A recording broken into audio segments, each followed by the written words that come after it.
બનાસ ડેરીના ચેરમેન શંકર ચૌધરીએ મહત્વપૂર્ણ જાહેરાત કરી છે। બનાસ ડેરી ટૂંક જ સમયમાં શૈક્ષણિક સંસ્થા શરૂ કરવા જઈ રહી છે। ટૂંક જ સમયમાં ગાંધીનગરમાં આ શૈક્ષણિક સંસ્થા શરૂ કરવામાં આવશે। પશુપાલકોના બાળકોને પરીક્ષાની તૈયારી માટે તક આપવામાં આવશે। શૈક્ષણિક સંસ્થા ઉપરાંત આઈએએસ અને આઈપીએસ જેવી સ્પર્ધાત્મક પરીક્ષાની તૈયારી માટે પણ ખાસ સંસ્થા શરૂ કરવામાં આવશે। બીજું આપણા દીકરા દીકરીને ભણાવવાનું કામ કરો।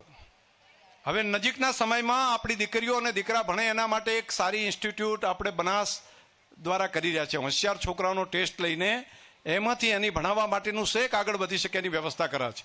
અને આઈએએસ આઈપીએસ થવું હોય તો એના માટે પણ તૈયાર થઈને અહીંયા કોચિંગ ક્લાસ કરી શકાય। એટલા માટે બનાસ ડેરીના ક્ષેત્રમાંથી તૈયાર થતા દીકરા દીકરીને ક્લાસ 1, 2 અને આઈએએસ આઈપીએસમાં જઈ શકે એની તૈયારી કરી શકે। એટલા માટે ગાંધીનગરમાં આવતા મહિનાથી જ આપણે એક નવું ઇન્સ્ટિટ્યૂટ ચાલુ કરવા જઈ રહ્યા છીએ, જ્યાંથી આપણા ખેડૂત પશુપાલકનો દીકરો કે દીકરી ત્યાં રહીને અભ્યાસ કરીને આગળ વધી શકશે। એની કોચિંગ કરવાની વ્યવસ્થા પણ આપણે કરી રહ્યા છીએ।